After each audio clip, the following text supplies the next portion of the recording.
सुनाऊं मैं, ममता की बात सुनो। वृंदावन में एक महात्मा घूमते थे, जिन्हें देखकर लोग कहते थे जज साहब आ रहे हैं, जज साहब आ रहे हैं। 30 वर्ष पुरानी घटना है। तो एक संत से किसी ने पूछा कि इनको जज साहब क्यों कहते हैं? तो कहा कि ये साधु अब हो गए, पहले जज थे, पुराना नाम अभी भी चल रहा है। तो ये साधु क्यों हुए? कहा ये दक्षिण भारत में एक छोटी सी जगह थी, लोक अदालत की तरह, वहां ये जज थे। एक गांव में एक बड़ा सीधा सरल आदमी रहता था, उसका नाम था भोला। भोला नाम तो लोगों ने रख दिया था, क्योंकि वो राम जी के अलावा किसी को जानते नहीं था, ना अन्यम जाने नैव जाने न जाने। गांव में रघुनाथ जी का मंदिर था और भोला केवट जाति का था। सामान्य परिस्थिति पर उससे जब कोई पूछता कि केवट भैया भोले वो बात कैसी है, तो कहता रघुनाथ जी जाने, मैं तो कुछ नहीं जानता। 2 बेटे 1 बेटी, बेटी विवाह के योग्य हुई। बेटों ने कहा कि पिताजी यहाँ के जो धनी सेठ हैं उनसे कर्ज ले लिया जाए, बहन का विवाह होने के बाद हम लोग कमाएंगे, रुपया चुका दिया जाएगा। केवट गया, सेठ जी ने ब्याज की सामान्य दर जो लेते थे वो तय की, लिखा पड़ी हुई, रुपया ले आए, विवाह हुआ बेटी का। बेटी विदा हुई ससुराल को और केवट ने घर छोड़ दिया। गांव में रघुनाथ जी का मंदिर था, वहीं रहने लगा। सबके ममता ताग बटोरी, मम पद मन ही बांध बर डोरी, रहने लगा। बेटों ने कमाई करके पैसा दिया, केवट लौटाने के लिए गया सेठ जी के पास। सेठ जी ने रुपया ले लिया, ब्याज ले लिया, रसीद लिखकर दे दी कि पाई पाई से पैसा मिला। और कहा केवट पढ़ो क्या लिखा है? केवट बोला रघुनाथ जी जाने, मैं तो कुछ नहीं जानता क्या लिखा। सेठ जी के मन में पाप आया कि से दोबारा पैसा लिया जा सकता है, तो बोले ये कागज हमें दे दो, तुम जरा पानी ले आओ। वो 1 गिलास पानी लेने गया, सेठ जी ने वो रसीद छिपा के रख ली। फाड़ते तो शक होता, एक कागज पर ऐसे ही कुछ लिख कर दे दिया, बोले ये तुम्हारी रसीद। केवट ले गया, रघुनाथ जी के चरणों में रखकर जिस कमरे में रहता था वहां रख दी, और अपना राम जी से मतलब सबके ममता ताग बटोरी, मम पद मन ही बांधे बर डोरी। सेठ जी ने मुकदमा कर दिया, केवट ने रुपया दिया था, चुकाया नहीं, कहता दे चुके हैं। अदालत में केवट को जाना पड़ा। वही जज जो महात्मा हो गए थे, उन्होंने कहा कि तुमने रुपया लिया था? हाँ। चुका दिया? इसका प्रमाण?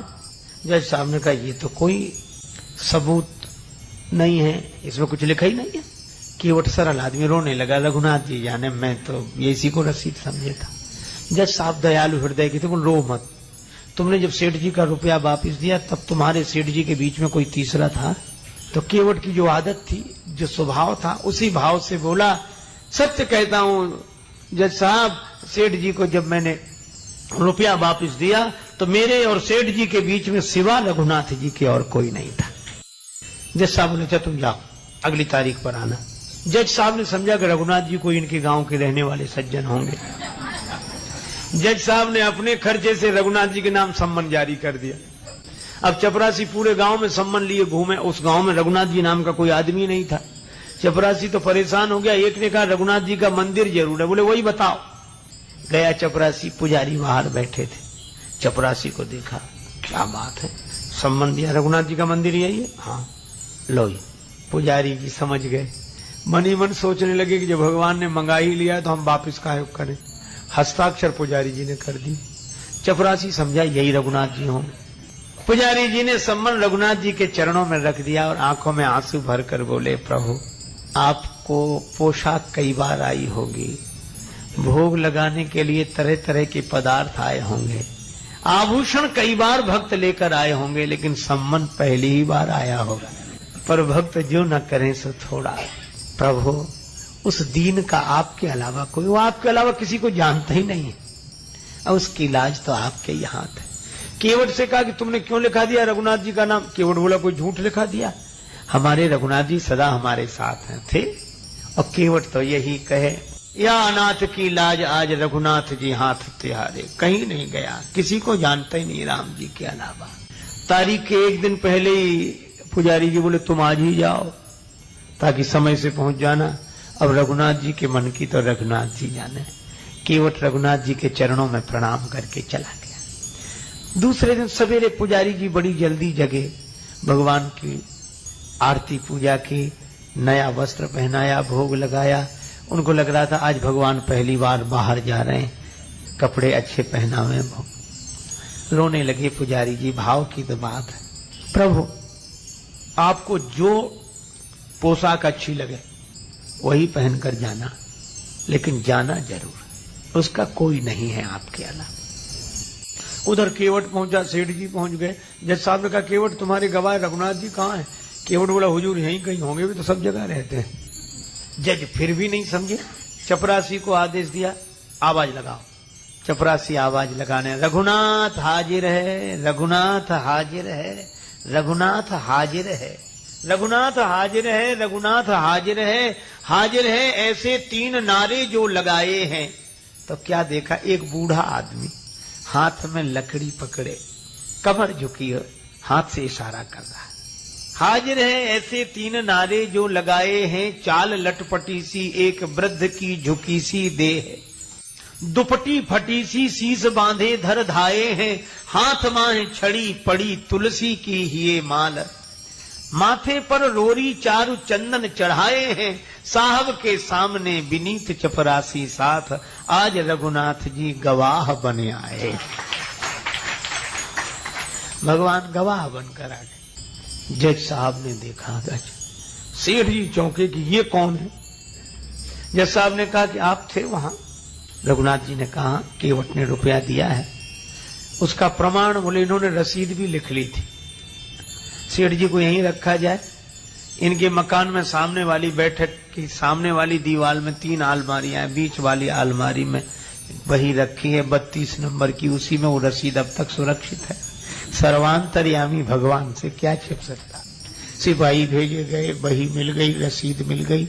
सेठ जी को दंडित होना पड़ा।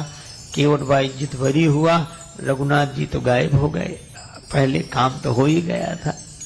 अब जज साहब ने सोचा कि इतने दिन हो गए फैसला सुनाते, पर ऐसा गवाह आज तक नहीं मिला। तो केवट से अकेले में पूछने लगे, केवट ये रघुनाथ जी कहाँ रहते हैं? केवट बोला हुजूर जहां हम रहते हैं। तो तुम कहाँ रहते हो? बोले जहां रघुनाथ जी रहते हैं। जज साहब बोले हम समझे नहीं, तुम लोग एक ही जगह एक ही गांव के रहने वाले हो? केवट बोला हाँ हुजूर, आपको कैसे समझाएं, आप तो पढ़े लिखे हो। पढ़े लिखों को समझाना बहुत कठिन है, भक्ति की बात, भगवान की बात। जज साहब बोले तो ये है कौन? केवट बोला हुजूर ये वो है जिनका मंदिर है। तो बोले इन्होंने मंदिर बनवाया है? देखने से तो नहीं लग रहे थे कि ये कोई इतने बड़े संपन्न आदमी होंगे जिन्होंने मंदिर बनवाया।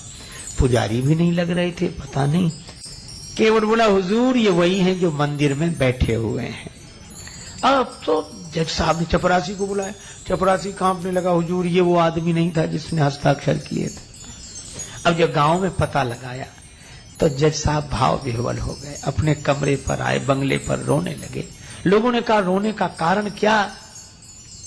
जज साहब रोते हुए बोले, शिव सारद नारद शेष गणेशहु के नहीं ध्यान में आते रहे, सोई आज विनीत अदालत में केवटा के गवाह कहाते रहे।